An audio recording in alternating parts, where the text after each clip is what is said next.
RTC కార్మికులు నిత్యం ఏదో ఒక సమస్యతోటి ఇబ్బందులు పడుతూ ఉన్నారు. ప్రభుత్వాన్ని అనేక సందర్భాల్లో కూడా విన్నవించుకున్నా కూడా ఇటు ప్రభుత్వం కావచ్చు అటు ఆర్టీసీ కావచ్చు వీళ్ళని పట్టించుకోవట్లేదు అంటూ కూడా వాళ్ళంతా కూడా ఏకతాటిగా చెప్తున్నటువంటి పరిస్థితి. ప్రస్తుతం మనతో పాటు కొంతమంది కార్మికులు ఉన్నారు, మాట్లాడించే ప్రయత్నం చేద్దాం. చెప్పండి, అసలు డిమాండ్స్ ఏంది మీ? ప్రతిసారి కూడా మీరు ధర్నాలు చేస్తూ ఉన్నారు, నిరసనలు తెలియజేస్తూ ఉన్నారు, కానీ ఆర్టీసీ కావచ్చు ప్రభుత్వం కావచ్చు సమస్యలు పరిష్కరించడంలో పూర్తి మొత్తంలో విఫలమవుతూ ఉంది.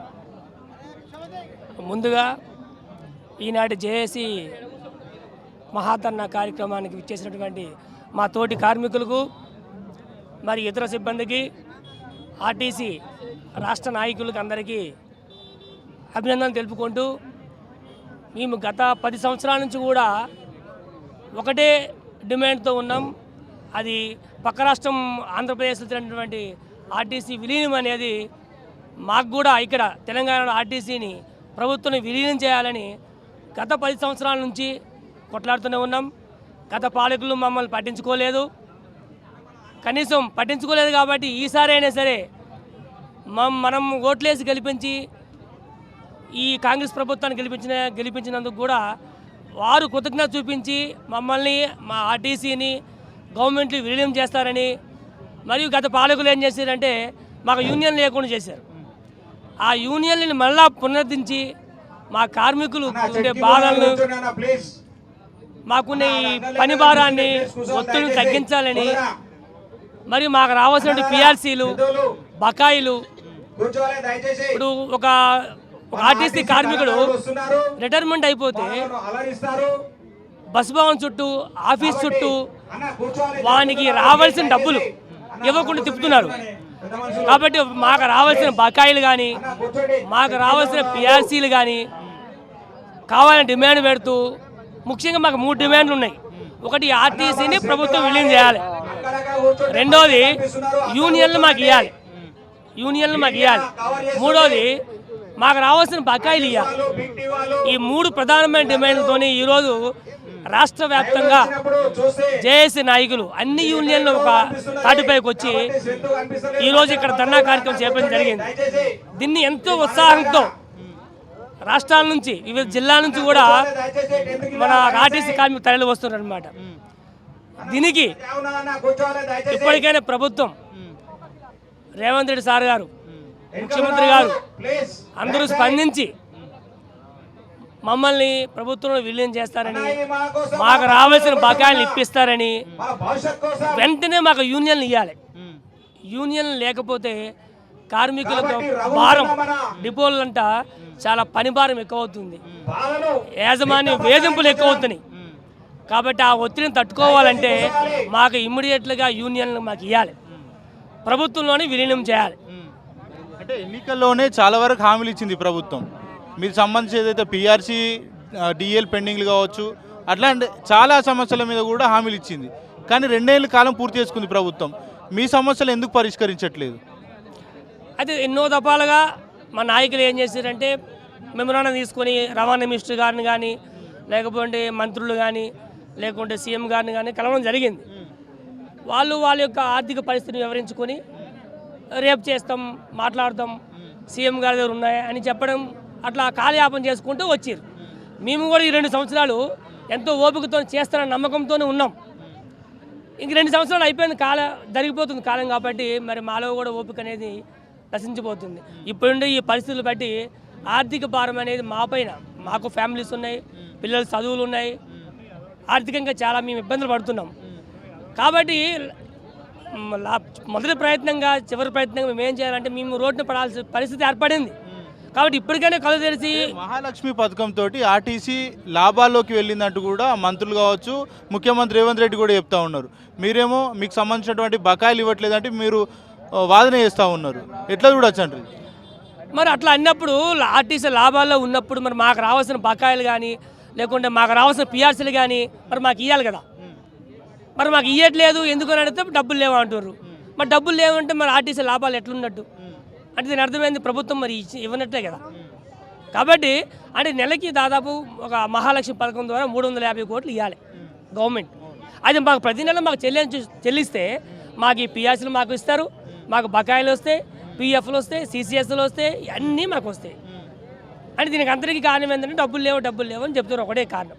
మరి లాభాలు ఉన్నప్పుడు మాకు ఇవ్వండి అని మేము అడుగుతున్నాం, అంతే. మాకు రావాల్సింది మేము అడుగుతున్నాం లాభాలు ఉన్నప్పుడు.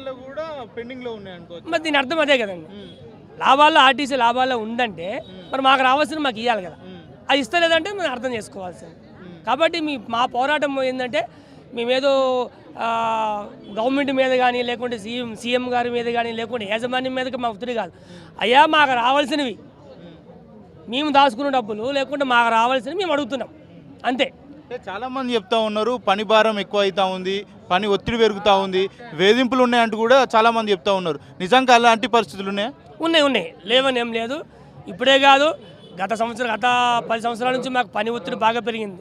దీనికి చిన్న ఉదాహరణ ఏంటంటే గత 10 సంవత్సరాల నుంచి ఇప్పటి వరకు దాదాపుగా 13,000 మంది రిటైర్మెంట్ అయిపోయారు. 13,000 మంది రిటైర్మెంట్ అయిపోయారు.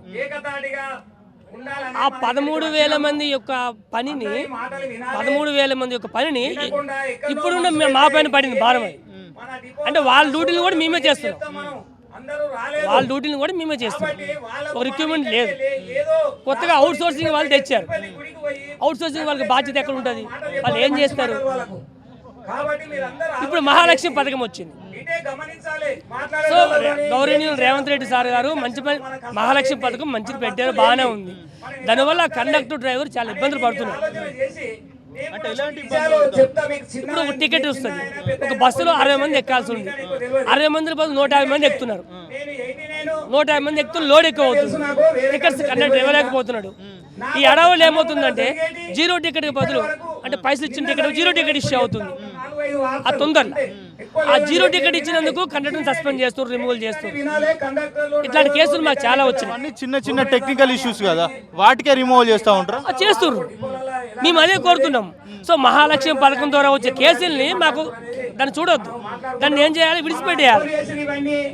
కండక్టర్ డ్రైవర్కి ఎటువంటి బాధ్యత లేకుండా టికెట్ తీసుకునే బాధ్యత పూర్తి బాధ్యత ప్రయాణికునికి వేయాలి. ఖచ్చితంగా బస్సు ఎక్కగానే టికెట్ తీసుకోవాలి. టికెట్ తీసుకోకపోతే వాడిదే బాధ్యత. కండక్టర్ డ్రైవర్కి ఎటువంటి సంబంధం ఉండకూడదు. మాకు ఉద్యోగ భద్రతలో ఫస్ట్ పాయింట్ మాకు ఉంటుంది. కండక్టర్ డ్రైవర్కి ఉద్యోగ భద్రత కావాలి. టికెట్ తీసుకునేది పూర్తి బాధ్యత కండక్టర్కి ఇవ్వాల్సిందే, ప్రయాణికుడికి ఇవ్వాల్సిందే. వాడిని బస్సు ఎక్కగానే టికెట్ తీసుకోవాలి. టికెట్ తీసుకోకపోతే వాడిదే బాధ్యత. కాంగ్రెస్ ప్రభుత్వం వచ్చాక కేసులు కూడా కొట్టేస్తామని చెప్పింది కదా, ఏదైతే కార్మికుల మీద ఉన్నటువంటి కేసు అంటూనే ఉన్నారు. అవి పేపర్ మీదే ఉంది, వర్క్ ఇంకా అమల్లోకి రాలేదు. అర్థమైందా? ఒక లీవ్ పెడదామంటే లీవ్ ఇయ్యారు. అర్థమైందా? ఈ రోజు జేఏసీ మీటింగ్ వద్దామన్నా సరే డిపోలోనే వాళ్ళు బెదిరింపులు జరుగుతూనే ఉన్నాయి. అయినా మా కార్మికులు ఆ బెదిరింపులు లొంగరు, వస్తూనే ఉన్నారు, వస్తారు, పోరాటం చేస్తారు. చివరిసారిగా గౌరవనీయులైన ముఖ్యమంత్రి గారికి మా ఆర్టీసీ తరఫున మేము ఒకటే విన్నవించుకుంటున్నాం.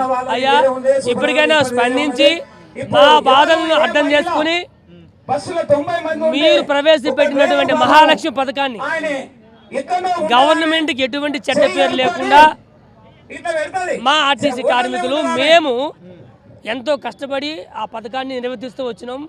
మీ గవర్నమెంట్కి కూడా మన గవర్నమెంట్కి కూడా మంచి పేరు తీసుకొస్తున్నాం. కాబట్టి మమ్మల్ని దృష్టిలో పెట్టుకొని మమ్మల్ని ప్రభుత్వ విలీనం చేయాలి, యూనియన్లు మాకు వెంటనే ఇవ్వాలి, మాకు రావాల్సిన బకాయిలు ఇవ్వాలని గౌరవనీయుల ముఖ్యమంత్రి గారిని మనసారా వేడుకుంటున్నాం. చెప్పండి, గతంలో అనేక సార్లు కూడా మీరు పోరాటాలు చేసిరు, కానీ పూర్తి మొత్తంలో సక్సెస్ అయినటువంటి దాఖలా లేవు. ఈసారైనా పోరాటం గట్టిగా చేస్తారా, లేకపోతే మళ్ళీ వెనుకాడుకు వేసేటువంటి అవకాశాలు ఏమైనా ఉంటాయంటారా? సార్ ఈరోజు ఒక్క విషయం చెప్పదలుచుకున్నా. ఈ తెలంగాణ గడ్డ ఆర్టీసీలో పనిచేసే ప్రతి వ్యక్తి ఈ సన్నాసుల కుటుంబాల్లో జన్మించిన వ్యక్తులు కాదు వీళ్ళు. రాణి రుద్రమాదేవి గడ్డ. ఈనాడు ఆర్టీసీ కార్మికులు ఏదైతే ఉన్నదో ఏ గవర్నమెంట్ మీదనైనా ఏ పోరాటానికైనా సిద్ధపడే వ్యక్తులు. కానీ ఇక్కడ ఏ ప్రభుత్వానికి మేము వ్యతిరేకం కాదు, యుద్ధం చేయడానికి రాలే. మా సమస్యలు ఇవి ఉన్నాయి సార్, ఆ సమస్యలు మీరు పరిష్కరిస్తా అన్నారు. మీరు మేనిఫెస్టో పెట్టిర్రు, అధికారుల పబ్లిక్లోకి పోయింది, అనేక సార్లు ప్రెస్ మీట్లో చెప్పిర్రు, అనేక సందర్భాలలో వాట్సాప్లు వచ్చినాయి, అనేక సందర్భాల్లో అన్ని పేపర్లు వచ్చినాయి. గది ఇంప్లిమెంట్ చేయండి అని అడగడానికి వచ్చినాం తప్ప మేము ఎవరి మీదనో వ్యక్తిగత స్వలాభాల కొరకో వ్యక్తిగత స్వార్థ ప్రయోజనాల కొరకో ఎవరి మీద యుద్ధం చేయలేదు. కాంగ్రెస్ పార్టీ పెట్టిన మేనిఫెస్టోను వెంటనే అమలు చేయమని డిమాండ్ చేస్తా ఉన్నాం. ప్రభుత్వం సమస్యలు వినడానికి సానుకూలంగానే ఉన్నది, వెంటనే పరిష్కారం చేస్తుందని చెప్తా ఉన్నారు. మీరు ప్రభుత్వం దగ్గరికి వెళ్ళాలి కానీ ఇట్లా ధర్నాలు చేస్తూ ఉన్నారు, ముట్టడికి పిలుపులు ఇస్తూ ఉన్నారు, ఎట్లా చూడొచ్చు అంటారు? మేము ఏనాడు చెప్పా పెట్టకుండా ఏనాడు గవర్నమెంట్ మీద యుద్ధం చేయాలనో ఏనాడు బ్లాక్మెయిల్ చేయాలనో ఎక్కడ కూడా ఏ వ్యక్తికి కూడా ఏనాడు మేము నిస్వార్థంగానే పనిచేసినాం. ప్రతి విషయం కాంగ్రెస్ పార్టీతో పాల్పంచుకుంటా ఉంది జేఏసీ. కాంగ్రెస్ పార్టీకి దానికి సంబంధించినటువంటి మంత్రులకు ప్రతి నెలలో 3-4 సార్లు కలిసినటువంటి సందర్భం, ప్రతి సమస్యను కులంకుశంగా వివరించినటువంటి సందర్భం, ప్రతి సందర్భం కలిసినప్పుడల్లా మా దగ్గర వాళ్ళు ఏం మాట్లాడారు అన్ని ఎవిడెన్స్తో జేఏసీ ఉంది కనుకనే ఈరోజు చలో సెక్రటరీ కార్యక్రమానికి తలపెట్టినటువంటి అంశంపైనే ఈరోజు ఇందిరా పార్క్ ధర్నా చౌక్లో కూర్చొని కలిసి మాట్లాడుకోవడానికి అవకాశం కల్పించింది గవర్నమెంట్. మన సమస్య మనకొకరికి తెలుస్తే కాదు, 10 మంది ఒక దగ్గర కూర్చొని చర్చ ద్వారా పరిష్కరించుకోవాలని ఇలా గవర్నమెంటే మాకు అవకాశం ఇచ్చినప్పుడు గవర్నమెంట్ మీద యుద్ధం చేసినట్టు కాదు కదా. ఇప్పుడు ఒక బంధువు నా ఇంటికి వచ్చినప్పుడు రిసీవ్ చేసుకొని నా ఇంట్లో కూర్చోబెట్టుకొని భోజనం తినిపించినాక వీళ్ళ మీద యుద్ధం చేయడానికి వచ్చిందంటే కరెక్ట్ కాదు కదా. మా దగ్గర అన్ని పర్మిషన్తోనే ఒక లైన్లతోనే ఏ గవర్నమెంట్ ఏ సూచన అయితే చేసిందో ఆ సూచన ప్రకారమే పోతున్నాం తప్ప మేము ఎవరికి వ్యతిరేకం కాదు. ప్రభుత్వంలో ఆర్టీసీని విలీనం చేస్తామని చెప్పింది అధికారంలోకి రాకముందు. 2 ఏళ్ళు అయిపోయింది అధికారంలోకి వచ్చి, ఎందుకు నిర్లక్ష్యం చేస్తున్నారు అనుకోవచ్చు? ఈ విషయం తెలవడానికే మీ ద్వారా పోవాలని ఒక ఉద్దేశం. అది ఎందుకు నిర్లక్ష్యం చేస్తూ ఉన్నారు, ఎవరి వల్ల నిర్లక్ష్యం చేస్తూ ఉన్నారు, ఎవరి బతుకులు బాగు చేయడానికి వాళ్ళు నిర్లక్ష్యం చేస్తూ ఉన్నారు అనేది ఈడ కళ్ళ ముందు ఉన్నటువంటి మా కార్మికులకు ఎక్కువ తెలిసిన, గొంతు జించుకున్న, కడుపులో పేగులు తెగిపడి బయటపడ్డ, ఉద్యోగానికి అంకితమైనటువంటి ఈ కుటుంబ బిడ్డలు ఉద్యమానికి ఉవ్వెత్తున ఎగిరిపోవడం పెద్ద సమస్య కాదు. రాదన్న తెలంగాణను తెచ్చినటువంటి చరిత్రలో ఆ ఉద్యమంలో పాల్గొన్నటువంటి ఇక్కడ ఉన్న బిడ్డలు. మాకు ఉద్యమాలు కొత్త కాదు, ఉద్యమాలతోనే పుట్టుకొచ్చినటువంటి ఈ ఆర్టీసీ బిడ్డలు. కాబట్టి ఇకనైనా రిక్వెస్ట్ చేస్తూ ఉన్నాం, ప్రభుత్వం వెంటనే జేఏసీ తలపెట్టినటువంటి చలో సెక్రటరీ కార్యక్రమాన్ని ఉధృతం చెయ్యకుండా దీన్ని ఇంకా ముందుకు తీసుకెళ్ళి ఎక్కడికో తీసుకెళ్లకుండా మీరు వెంటనే జేఏసీ నాయకత్వాన్ని పిలిచి మీరు పెట్టినటువంటి మేనిఫెస్టో, కాంగ్రెస్ పార్టీ మేనిఫెస్టో ఏదైతుందో అమలు చేస్తే ఎల్లప్పుడూ ఎప్పుడు ఎల్లప్పుడూ ఈ పార్టీకి జేజేలు పలుకుతుంది ఇక్కడ కార్మిక వర్గం. ఆర్టీసీ కార్మికులకు ఎన్నికల్లో భాగంగా చాలా హామీలు ఇచ్చింది. పెండింగ్లో ఉన్నటువంటి డిఎల్ కావచ్చు, పీఆర్సీలు అన్నీ కూడా క్లియర్ చేస్తామని చెప్పింది. అవన్నీ ఏమన్నా క్లియర్ అయినటువంటి పరిస్థితులు ఉన్నాయా? బస్సు ఎక్కిన ప్రయాణికుడు ఎగ్జాంపుల్ చెప్తా సార్ మీకు. బస్సు ఎక్కిన ప్రయాణికుడు బస్సు ఎక్కగానే కిటికీ పక్కన సీటు ఎత్తుక్కుంటాడు. ఎందుకు ఎత్తుక్కుంటాడు? నాకు ప్రశాంత వాతావరణం కావాలి, నాకు కిటికీ పక్కన ఉంటే గాలి వస్తుంది, సురక్షితంగా చేరుకోవాలనుకునే పరిస్థితి ఉంటుంది. కానీ ఇలా మా ఆర్టీసీ కార్మికుడు ఏం కోరుకుంటుండు, మీరు వస్తే మాకు బతుకులు బాగుపడతాయంటే మీరు వచ్చిన తర్వాత కూడా మా బతుకులు ఇట్లే ఉన్నాయి కదా. ఏనాడు కూడా చర్చల ఫలితం కాలేదు కదా. ఒక్కటి ఇంప్లిమెంట్ చేసినట్టు చూపించండి. డిఏలు మీరు ఇవ్వడం కాదు, డిఏలు 6 నెలలకోసారి ఏ ప్రభుత్వంలో ఇవ్వాల్సిందే. డిఏలు ఎవరు సొంతం కాదు, డిఏలు కార్మికుడు 6 నెలలు పనిచేస్తే రావాల్సినటువంటి డిఏ ఇవ్వాల్సిందే. కాబట్టి కాంగ్రెస్ పార్టీ మేనిఫెస్టోలో ఏదైతే పెట్టిందో అవి ఇంప్లిమెంట్ చేయాల్సిందే కోరుచున్నాం. గతంలో నమోదైనటువంటి కేసులను కూడా మేము ఉపసంహరిస్తామని ప్రభుత్వం చెప్పింది. అట్లాంటి పరిస్థితులు ఏమైనా ఉన్నాయా? కేసులు ఎవరైనా కొట్టేసిరా? అర్థం కాలే. గతంలో ఏదైతే నమోదైనటువంటి కేసులను కూడా మేము వచ్చిన వెంటనే కొట్టేస్తామని చెప్పారు, అవి కొట్టేసిరా? అట్లనే కొనసాగుతాం. అనుకూలంగా ఒక 100 మందికి ఉద్యోగాలు ఇచ్చిన మాట, ఇంకా 250 మంది నుంచి 300 మంది మిగిలిపోయారు. వాళ్ళకు కూడా వెంటనే ఉద్యోగాలను వెంటనే ఇవ్వాలనే డిమాండ్. ఇంకేమైనా డిమాండ్స్ ఉన్నాయా? కేవలం ఇవి మాత్రమే? కేవలం ఒక మాట, ఆర్టీసీని గవర్నమెంట్లో విలీనం చేయాలి, 2 పే స్కేల్ రావాలి, కొత్త బస్సులు కొనుగోలు చేయాలి, ఆర్టీసీలో అవుట్సోర్సింగ్ విధానాన్ని రద్దు చేయాలి, ఆర్టీసీని కాపాడుకునే బాధ్యత గవర్నమెంట్ తీసుకోవాలి. వెహికల్స్ కూడా బాగానే కొన్నారు కదా, బాగా నడుస్తూ ఉన్నాయి, వాటి వల్ల మీకు ఏమన్నా ఇబ్బందికరమైన పరిస్థితులు ఉన్నాయా? ఈవీ వెహికల్కు 1 కిలోమీటర్కు ఆర్టీసీ ఎంత కట్టిస్తూ ఉంది, ఆ బస్సు తిరగడం వల్ల ఎంత వస్తుంది అని లెక్కలేసి నష్టమా లాభం అనేది మీ ముందు ప్రవేశపెట్టండి అనేది మా డిమాండ్. ప్రస్తుతం మనతో పాటు ఆర్టీసీ మహిళా కార్మికులు ఉన్నారు, మాట్లాడించే ప్రయత్నం చేద్దాం. చెప్పండి అమ్మ, ఏం డిమాండ్స్ ఉన్నాయి మీకు? మాకు ఆర్టీసీలో విలీనం చేస్తారని చెప్పారు గవర్నమెంట్, కాంగ్రెస్ పార్టీ వచ్చిన తర్వాత. కానీ ఆర్టీసీలో విలీనం చేయలేదు. డిఏలు కలుపుతా అని చెప్పారు, కలిపారు.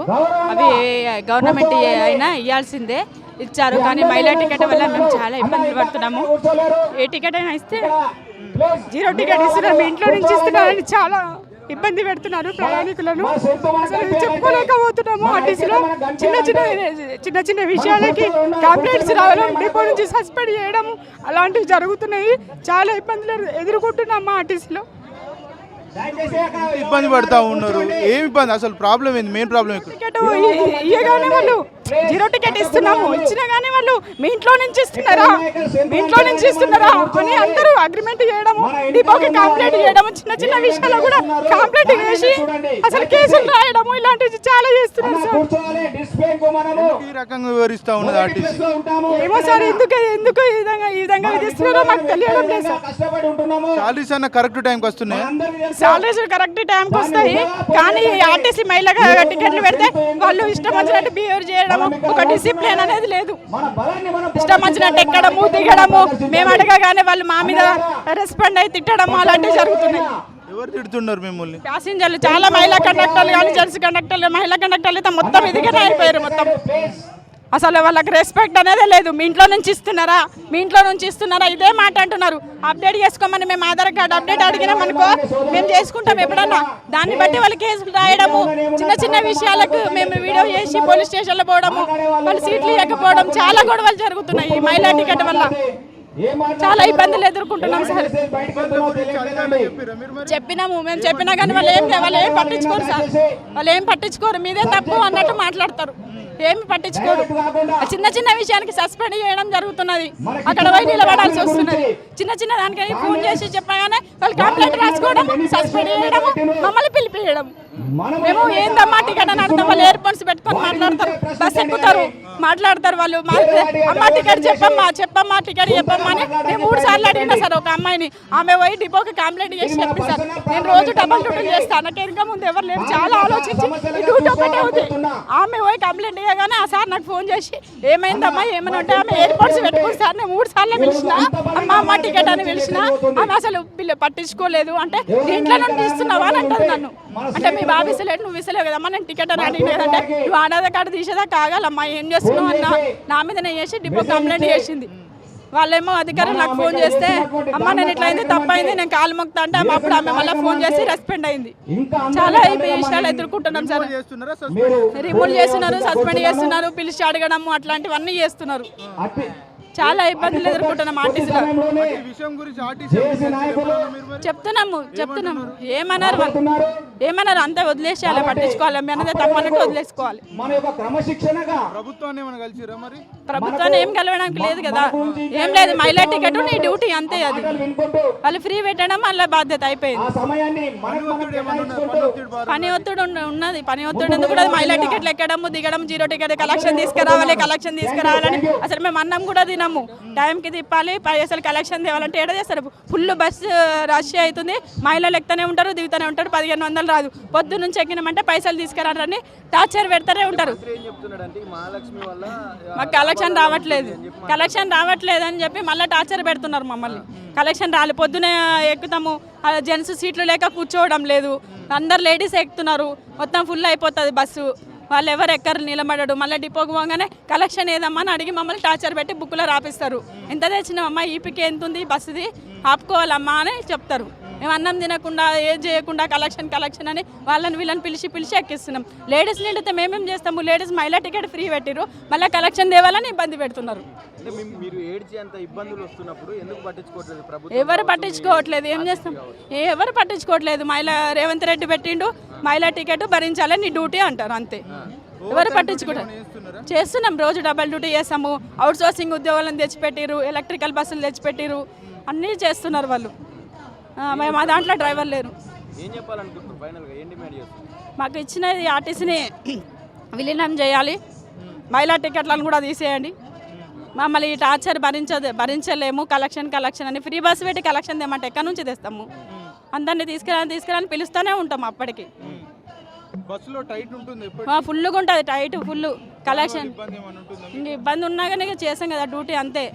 డ్యూటీ అంతా ప్యాసింజర్ లెక్కల్లో దింపడమే కదా మన బాధ్యత, మా డ్యూటీ అనేది. కానీ కలెక్షన్ అని ఇబ్బంది పెట్టడము, ఇబ్బంది అవుతుంది. అవును, తిరుగుతాం, అట్లానే తిరుగుతాం. ఇంకా డ్యూటీ అంతే చేస్తుంటాం. ప్యాసింజర్లను ఏమి అట్లా ఇది చేస్తున్నారని మేము పని ఎక్కువ అవుతుందని కూడా ఏమనుకోము. అవుట్ సోర్సింగ్ వాళ్ళని తెచ్చిపెట్టారు, ఎలక్ట్రికల్ బస్సులు తెచ్చిపెట్టారు. ఇంకా మా డ్యూటీలు మా ఆర్టీసీలో ఇన్ని ఇబ్బందులు ఎదుర్కొన్నా కూడా వాళ్ళు ఇంక్రిమెంట్ అనేది చేయకుండా ప్రైవేట్ వాళ్ళని తీసుకొచ్చి పెట్టడం తప్పు కదా. మహిళా కండక్టర్లు ఏమైనా ప్రాబ్లమ్స్ ఫేస్ చేస్తున్నారా? మహిళా కండక్టర్లు ఏం ప్రాబ్లమ్స్ ఏం చేయలేదు.